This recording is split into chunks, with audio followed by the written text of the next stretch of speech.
Hello, good morning, good morning, good morning. Luzon, Visayas, Mindanao. Salamat sa Diyos at nabigyan na naman tayo ng pagkakataon na magbalita na sa anong nangyayari sa kapaligiran natin. At salamat at una po sa lahat, we acknowledge the presence of ang ating Diyos, ang Panginoong Diyos, si Jesus Cristo, Jesus Christ sa ating buhay at sa buhay ng mga kababayan natin.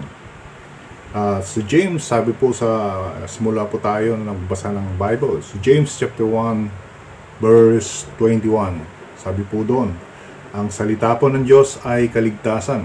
Pag naniniwala po tayo sa Diyos, tayo po ay maliligtas. At alam po natin ang salita ng Diyos ay may kaligtasan at hindi po tayo linalagay sa alanganin. At hindi po tayo linalagay sa masama, kundi bagkos ay maliligtas tayo pag nagbabasa tayo ng Bible. At sa Matthew chapter 4 verse 7, sabi po doon, do not put God to the test. At expound po natin itong James chapter 1 verse 21. Alam niyo po, ang dami pong naniniwala at almost half of the mga Pilipino, or sabihin na lang natin lahat, o kaya 50-50 o kaya 70-30, yung 30% talagang nag-aalanganin. Basahin po natin yung James chapter 1 verse 21 po. Ang salita po ng Diyos ay may kaligtasan. Tayo po ay nililigtas at hindi po tayo linalagay sa mga alanganin, hindi po tayo linalagay sa mga kahirapan, bagkos we are blessed pag tayo naniniwala sa Diyos. Pero sa 2 Timothy dito pala sa Ephesians chapter 5 verse 6, sabi po doon, let no one deceive you with empty words, yung wala pong kahihitnan na salita. For because of such thing, God wrath, ang Diyos po ay magbibigay ng, sabi po natin, karma. Come to those who are disobedient. Sabi po doon, ulitin po natin, let no one deceive you with empty words. Kasi tayo minsan naniniwala sa mga salita ng mga tao na wala namang laman at wala namang kaligtasan. For such thing, sabi doon, God wrath, karma, God wrath will come to those who are disobedient. Disobedient sa salita ng Diyos, disobedient sa salita ng disobedient sa batas ng gobyerno. Ito po nangyari po sa isang general natin, Chief PNP. Hindi natin alam kung yun po ay karma. Hindi po natin nilalahat kasi talagang disobedient tayo. Yung linagay ng Diyos na siyang nagbigay at siyang gumawa. Gumawa siya ng gobyerno, ang gobyerno gumawa ng batas para sundin natin. Yun po yun. Ito nga, nangyari sa kanya. Hindi natin babanggitin na lang para walang sakitan ng loob. Pero talaga pag naniwala tayo sa Ephesians chapter 5 verse 6, sabihin na lang natin, karma will come to those who are disobedient. Okay ba, mga kababayan natin, dapat natin pag gumawa tayo ng pinag-isipan pa lang natin, gagawa ng ganito, ganyan, pag-isipan po natin kung may kalalagyan tayo in the later part. So, in second po, pag-usapan po natin itong kailan po ang ating presidente. Ito, controversial na ang pinag-uusapan itong itong mga flood control project, mga proyekto ng mga gobyerno, proyekto ng mga DPWH.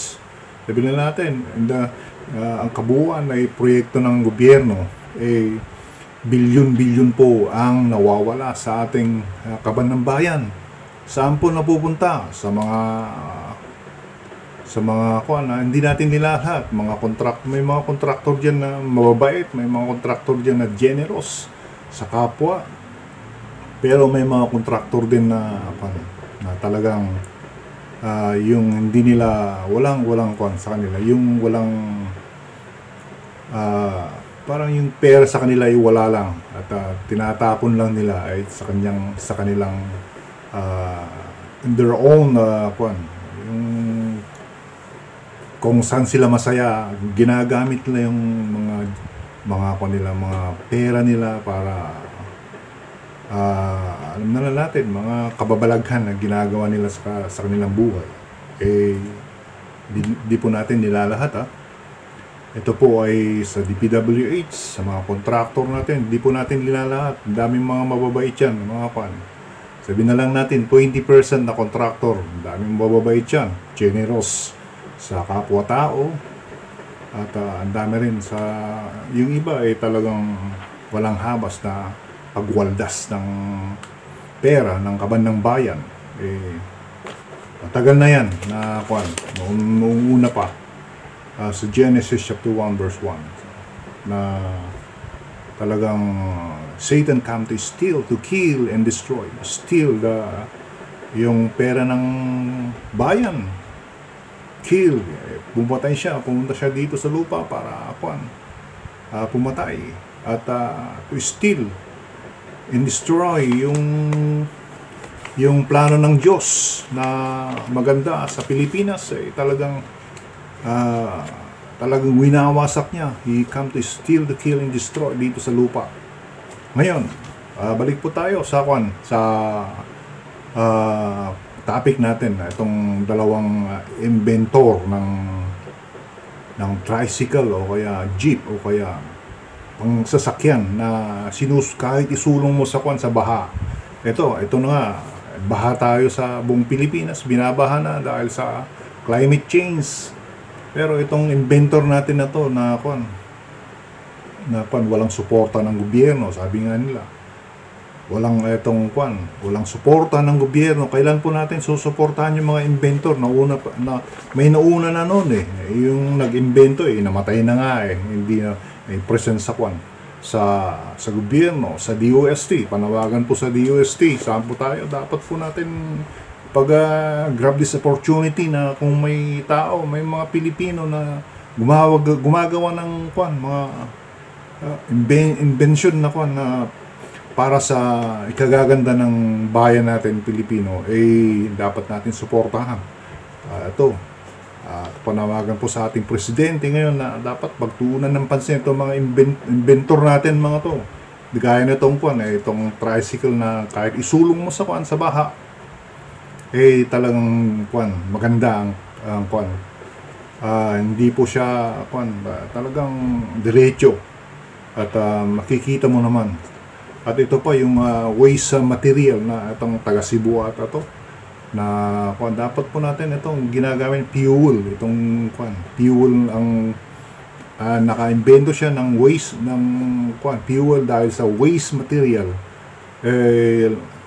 Itong mga to dapat natin suportahan na to.